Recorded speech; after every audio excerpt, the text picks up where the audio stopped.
पाटील काकू रोजच्याप्रमाणे सकाळी 6 वाजता घराच्या बाहेर पडल्या. समोरच्या बागेत त्यांच्या काही मैत्रिणी मिळून प्राणायाम करायच्या आणि परतीच्या वेळी काही बागेतली फुले घेऊन त्या घरी येत असत. हा त्यांचा नित्यनियम होता. गेल्याच वर्षी त्या सोसायटीत राहायला आल्या होत्या. पाटील काकूंचे पूर्वीचे घर म्हणजे छान टुमदार बंगलाच होता. 5 वर्षाआधी त्यांच्या पतीचे निधन झाले आणि त्या भल्या मोठ्या बंगल्यात काकू एकट्या झाल्या. त्यांच्या धीराला ही गोष्ट काही नेहमी खटकत होती. त्याला वाटायचे की एवढ्या मोठ्या घराचा संपत्तीचा वहिनी एकट्याच उपयोग घेत आहेत.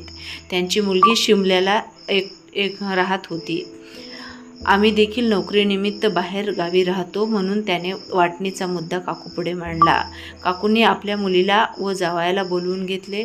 त्यांच्या जावई त्यांच्या मुलाप्रमाणे होता. काकूंचे बोलणे त्यांनी ऐकून घेतले. वडिलोपार्जित घर कसे विकायचे म्हणून त्यांच्या विनवण्या देखील केल्या, पण ते ऐकण्याच्या पलीकडे गेले होते आणि वाद नको म्हणून काकूंनी होकार दिला. कागदोपत्री काय व्यवहार आहेत तो जावयाच्या हातून करून घेतला व घर विकून एक भली मोठी रक्कम काकूच्या हाती आली. त्यांनी जवळच सोसायटीत एक छान सुबक फ्लॅट घेतला, कारण त्यांच्या मैत्रिणी ती बाग जवळचे मंदिर हे रोजच्या सवयीचे झाले होते. इतक्या वर्षात म्हणून त्यांनी त्याच घराच्या आजूबाजूने असलेल्या फ्लॅट बघितले होते. त्यांनी आपल्या आलेल्या रकमेपैकी अर्धी रक्कम मुलीच्या अकाउंटमध्ये टाकली आणि बाकी रक्कम आपल्या अकाउंटमध्ये ठेवली. मुलीने कितीतरी वेळात त्यांना आपल्याबरोबर शिलाँगला येण्यास म्हटले होते, पण तिथे ऑक्सिजनची कमी होती, त्यामुळे काकूंची तब्येत तिथे नेहमीच खराब व्हायची. त्यांचा बीपीचा त्रास वाढायचा म्हणून त्या तिथे जायला फारशा उत्सुक नव्हत्या. त्यापेक्षा त्यांना इथेच राहणे पसंत होते. त्यांच्या बाजूच्या फ्लॅटमध्ये एक ख्रिश्चन गृहस्थ राहायचे. त्यांचे नाव पीटर डिसेल्वा व चांगले उंच पुरे देखणे, आयकर विभागातून मोठ्या पदावरून निवृत्त झालेले. दोघांचे फ्लॅट आजूबाजूने असले तरी त्या दोघांचे कधीच पटले नाही. कधी साधे ते बोलले देखील नाही. काकू म्हणजे पूजापाठ करणाऱ्या व सर्व ओळख पाळणाऱ्या आणि डिसिल्वा साहेब म्हणजे मच्छी खाणारे व कधीकधी ड्रिंक वगैरे पण करणारे. त्यांचा खरे तर काकूंना काहीच त्रास नव्हता, पण काकू सदानकदा त्यांना बघून कटकट करायच्या. त्यांना साधा वास जरी आला मच्छीचा तरी ते आंघोळ करून घेत असत. डिसिल्वा स्वभावाने खूप शांत होते. ते कधी कुणाच्या भानगडीत नाही पडायचे, पण काकूंना त्यांचा खूप भयंकर राग यायचा. तशाही त्या आजकाल फार चिडचिड करायच्या. त्याने त्यांचा बीपी आणि शुगरचा त्रास वाढला. त्या एकट्या राहायच्या. दिवसभर बोलायला कोणी नसायचे. याच कारणाने त्यांचा स्वभाव बदलला होता. डिसिल्वा दिसले की नको ते त्यांना बोलायच्या. त्यांच्याकडे न पाहता जोरजोरात स्वतःशीच 55 वर्षाच्या काकू आणि 65 वर्षाचे डिसिल्वा यांचे असे अबोल विस्तवाचे पण जवळचे नाते. एकदा सकाळी काकू दारासमोर रांगोळी काढत बसल्या होत्या. इतक्या डिसिल्वा नेहमीप्रमाणे चिकन घेऊन आले आणि दार उघडायचे म्हणून किल्ली काढण्यासाठी त्यांनी आपल्या हातातील पिशवी तिथेच भिंतीला टेकून ठेवली. काकूंना त्यातील चिकनचा वास आला. त्या रागारागाने नाकाला पदर लावत उठल्या आणि घरातून बादलीभर पाणी आणून नुकत्याच काढलेल्या रांगोळीवर आणि भिंतीवर टाकून दिली. डिसिल्वाने काहीही न बोलता चुपचाप दार बंद केले. काकू ज्यावेळी बाहेर उभ्या असतील त्यावेळी ते सहसा बाहेर निघायचे टाळत असत. त्या दिवशी रोजच्या नुसार काकू सकाळी बागेत जायला निघाल्या. लिफ्टचे बटन दाबून बघितले तर कळले की वीज गेली आहे. संपूर्ण सोसायटीची व एखाद्या तासात येईल. वाट न बघता काकू सरळ पायऱ्यांनी खाली उतरल्या. त्यांना साहजिकच वाटले की परत येऊ तोवर वीज आलेली असेल, पण त्यांना जरा गरगरल्यासारखे होत होते म्हणून त्यांना त्या लवकर परत आल्या. जीव ही घाबरत होता त्यांचा, पण सोसायटीमध्ये येऊन बघतात तर वीज अजून आली नव्हती. शेवटी काकूंना पायऱ्या चढत 4थ्या मजल्यावर यावे लागले. त्याने त्यांना अजूनच धाप लागली. दाराजवळ येऊन त्यांना जोरदार भोवळ आली आणि त्या तिथेच कोसळल्या. काहीतरी पडल्याचा आवाज डिसिल्वा साहेबाला आला आणि त्यांनी दार उघडून बघितले तर काकूंना ते पडलेले बघून तेच घाबरले. त्यांच्या कामवाल्या बाईला आवाज देऊन त्या दोघांनी काकूंना डिसिल्वाच्या घरात आणून सोफ्यावर झोपवले आणि डॉक्टरला फोन करून बोलवून घेतले. थोड्या वेळाने काकूंना शुद्ध आली. समोर डॉक्टर बरोबर डिसिल्वाला बघून त्या एकदम उठून बसल्या. इकडे तिकडे नजर फिरवली. तेव्हा त्यांना कळले आपण कुठे आलो ते. त्या चिडल्या, माझा धर्म भ्रष्ट केला, मला पाप लागेल आता. मच्छी खाणाऱ्यांच्या घरात मी आली, मला पाणी देखील पाजले की काय देवा, त्यापेक्षा माझा जीव घ्यायचा होता रे देवा. त्या उठणार तेवढ्यात त्यांना परत चक्कर आली. डॉक्टरने त्यांना तिथे झोपायचा सल्ला दिला. म्हणाले, अहो काकू, तुमची BP शुगर खूप वाढली आहे, तुम्ही आराम करा. तुमचा धर्म वगैरे काही भ्रष्ट झाला नाही. तुमच्या नळाला जे पाणी येतं तेच डिसिल्वा साहेबांकडे येतं. पाण्याला कुठला धर्म असतो का काकू? ते सर्वांसाठी सारखेच असते. आणि यांनी जर तुम्हाला उचलून घरात आणले नसते तर तुम्ही कोमात सुद्धा जाऊ शकल्या असत्या. पण माणुसकी सोडली नाही. त्यांनी माणुसकी सोडली नाही आपली. मग तुम्ही कशा काय अशा वागता? का भेदभाव करता?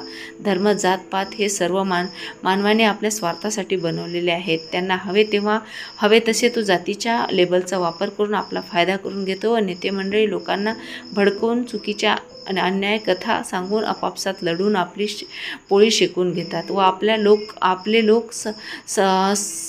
एकमेकांना दुरावत करत लढत असतात. आणि तुम्ही म्हणता यांच्या घरात बसल्याने तुमचा धर्मभ्रष्ट झाला. काकू, तुम्हाला माझे नाव माहीत आहे का? डॉक्टर सोहेब खान. मी मुस्लिम आहे, मांस मछली खातो. माझ्या हातचे औषध इंजेक्शन चालते. शोएब बेटा, तुमने मेरी आंखें खोल दी. तुम सच बोल रहे हो. सिर्फ इंसानियत ही सच्चा धर्म है. नफरत से विनाश के अलावा कुछ हासिल नहीं होता. असे म्हणत काकू उठल्या तेव्हा त्यांना चक्कर आला आणि त्या सोफ्यावर बसल्या. डॉक्टर सोहेबने त्यांना मग ॲडमिट व्हायला सांगितले. 2 दिवस त्या ॲडमिट होत्या तेव्हा त्यांचे सर्व खाणेपिणे, औषध, फळे सर्व डिसिल्वाने बघितले. या 2 दिवसात त्यांची छान मैत्री झाली होती. काकूंना फार वाईट वाटायचे की आपण किती माणुसकी सोडून वागलो होतो. तरी डिसिल्वा कधी उलटून बोलले नाहीत की वाईट वाटून घेतले नाही. आणि आजही ते सर्व सेवा करत आहेत. त्यांनी कधीच आपली माणुसकी सोडली नाही. त्यांना आपल्या वागण्याचा पश्चाताप होत होता. 2-3 दिवसांनी काकूंना घरी आणले. त्यांनी पुढे कधीच जात धर्माची उगाचीच कटुता पाळली नाही. त्या केव्हाही आता डिसिल्वाच्या घरी येत जात होत्या. महाराष्ट्रीयन खमंग पदार्थ आवडीने खायला द्यायच्या त्यांना. भाजी, फळे आणायला ते सोबतच जात असत. संध्याकाळी डिसिल्वा जबरदस्तीने काकूला वॉकला घेऊन जायचे. दोघे सोबत योगाच्या क्लाससाठी जाऊ लागले. त्या दोघांचा वेळ छान आनंदात जात होता. काकूंची तब्येत पण व्यवस्थित होती. त्यांची वाढती मैत्री ही सोसायटीतील लोकांचा चर्चेचा विषय होऊन बसली होती. लोकांना त्यांना बघण्याचा दृष्टिकोन बदलत चालला होता. हळूहळू त्यांना कानावरही कुजबूज येऊ लागली. 55 वर्षाच्या पाटील काकू आणि 65 वर्षाचे पीटर डिसिल्वा यांना त्या सर्व गोष्टींचा त्रास व्हायला लागला. काकूंनी हळूहळू बाहेर जाणे बंद केले. त्या आपल्याच कोशात गेल्यागत झाल्या. त्याचा परिणाम त्यांच्या तब्येतीवर झाला आणि त्यांना जोरदार हाय बीपीचा अटॅक आला. डॉक्टर शोएबला कारण कळले त्यांच्या अटॅकचे. तेव्हा सोसायटीतील लोकांशी बोलायला पाहिजे म्हणून त्यांनी एक मीटिंग घेतली तिथे. मला तुमच्यापैकी जवळपास सर्वच लोक ओळखतात, पण मी आज डॉक्टर या नात्याने तुम्हाला भेटायला आलो नाही. तुम्हाला काही प्रश्न विचारायचे आहेत. तुमच्या सोसायटीतल्या त्या रमा पाटील काकू राहतात, त्या कुठे आहेत? त्या नाही आल्या का मीटिंगला? मी तर सर्वांना निरोप दिला होता. कुठे आहेत त्या? शर्माबाई हळूच म्हणाल्या, देखो ना, वो डिसिल्वा साहब भी नहीं आहे. गए होंगे दोनों घूमने. साऱ्या बायका दबक्या आवाजात हसायला लागल्या. डॉक्टर सोहेब एकदम चिढ़ले. शर्म आनी चाहिए अपने आप लोगों को. किसी के बारे में ऐसा बोलने से पहले ज़रा उनकी उम्र का तो ख्याल किया करो. वो 65 साल के डिसिल्वा साहब, उनके बारे में ऐसा बोलते हो? छी छी, कितनी घटिया सोच है आपकी. तुम्हारी उम्र के बेटे हैं उनके, जो अपनी फैमिली के साथ देश के बाहर रहते हैं. इन्हें वहाँ अच्छा नहीं लगता. यहाँ अपने लोगों के बीच उन्हें अच्छा रहना अच्छा लगता है, इसलिए वो यहाँ अकेले रहते हैं. क्या करते हैं क्या नहीं, ये क्यों जानना है आपको? पिछली बार 2 दिन काकू एडमिट थी. उस वक्त भी आप में से कोई भी मुझे वहाँ दिखाई नाही दिया. मिसेस कुलकर्णी, तुम्ही सांगा, बरोबर आहे का असे वागणे तुम्हा लोकांचे? अहो, उद्या तुम्हालाही याच वयातून बाहेर जायचे आहे. असे कसे विसरलात तुम्ही? शर्मा भाभी, 2 दिन से काकू हॉस्पिटल में एडमिट है. आपके इसी बर्ताव की वजह से उन्हें यह हाई बीपी होकर माइल्ड नर्वस ब्रेकडाउन का अटैक आया है. बड़ी मुश्किल से जान बची है. आपको पता भी है इस बात का. डॉक्टर जरा चिडूनच बोलले. काकूबद्दल ऐकून सर्वांना शॉकच लागला. शर्मा भाभी केविलवाने आवाजात बोलल्या, मुझे माफ़ कर दीजिए डॉक्टर साहब, मुझसे गलती हो गई. मैं खुद हॉस्पिटल जाकर उनकी माफ़ी मांग लूँगी. दुसऱ्या दिवशी सकाळी सर्व सोसायटीतील मंडळी हॉस्पिटलला पोहोचली. तिथे काकूंची मुलगी जावाई आले होते. डिसिल्वा साहेबही होते तिथे. शर्मा भाभीने आपल्या वागण्या बोलण्याबद्दल काकूंची माफी मागितली, ज्यामुळे ही वेळ काकूवर आली होती. याचे त्यांना फार वाईट वाटत होते. काकूंची मुलगी अर्पणा हिने डिसेल्वाचे आभार मानले, म्हणाली, दोन्ही वेळी तुम्ही आईची खूप काळजी घेतली. आप नहीं होते तो पता नहीं माँ का क्या हाल होता. मुझे हमेशा लगता था कि मुझे भाई चाहिए था कि वो मेरी माँ का ख्याल रख सके, लेकिन आपको तो 2 बेटे हैं, फिर भी आप आज अकेले रहते हो. आपको देखकर माँ मुझे बोलती है, बेटों से तो बेटी भली है जो वक्त पर दौड़ कर आती है. मुझे आज लगता है कि अच्छा हुआ मुझे भाई नहीं है. अर्पणा आपल्या आईजवळ जाऊन बसली. आईच्या डोक्यावरून हात फिरवत म्हणाली, मी एक निर्णय घेतला आहे जो मला सर्वांसमोर सांगायचा आहे, स्पेशली या सर्व सोसायटीतील लोकांसमोर. सर्वांना माहिती आहे आई एकटी राहते, तिला माझ्याकडचे वातावरण सूट होत नाही आणि मी इथे येऊन राहू शकत नाही. तसेच डिसेल्वा अंकल देखील एकटे राहतात. हे दोघे सोबत राहिले, वॉकला सोबत गेले, बाजारात सोबत गेले, आपला वेळ त्यांनी सोबत घालविला, मदतीचा हात दिला. तर यात चुकीचे काय आहे? त्यात तुमच्या लोकांना त्यात काय वाईट व अनैतिक वगैरे दिसते? ते दोघे काय 16-17 वर्षाचे आहेत का जे तुम्हाला त्यांचे वागणे बरोबर नाही वाटले? ते दोघे एकटे आहेत हो आयुष्यात. या वयात मानसिक आधाराची गरज असते. बोलायला व शेअर करायला कुणीतरी हवे असते. याच आधारासाठी आणि आपल्या समवयस्क माणसामध्ये राहता यावे म्हणून माणसे अनाथाश्रम किंवा वृद्धाश्रममध्ये जातात. पण मला नाही वाटत की माझ्या आईने असा निर्णय घ्यावा. म्हणून मी तुम्हा सर्वांना सांगू इच्छिते, हे दोघे आता एकमेकांसाठी समाज व त्यांची नियमावली तेच ठरवतील. काय चांगले काय वाईट हे त्यांना त्यांचे ठरवू देत. त्यांच्या कम्फर्ट लेवल लिमिट वगैरे यात कृपया कोणीही डोके लावू नये. अनैतिकतेचे न्यायाधीश बनू नये अशी नम्र विनंती आहे. लिव्ह इन रिलेशनशिप सर्वांच्या तोंडून एक साथ निघाले. म्हणजे काय? आजकालच्या मुलांसारखे सोसायटीतील लोक आपापसात कुजबुजत होते.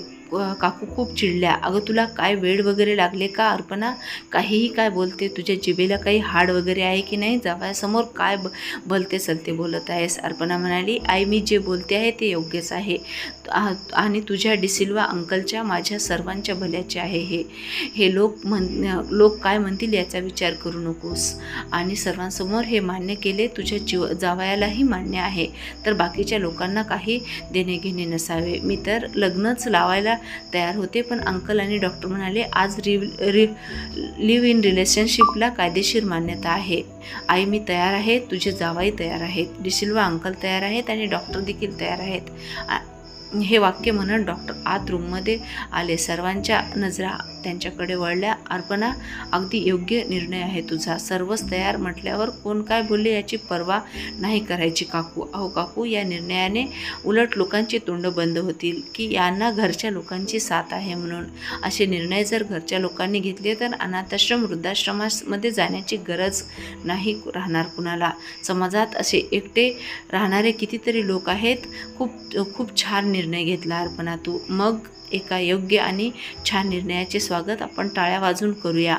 नूतन आयुष्यात प्रवेशाच्या शुभेच्छा असं म्हणत सर्वांनी मनसोक्त टाळ्या वाजवायला सुरुवात केली. रेडिओवर मंद आवाजात गाणं वाजत होतं. भले बुरे जे घडून गेले विसरून जाऊ सारे क्षणभर, जरा विसाऊ या वळणावर.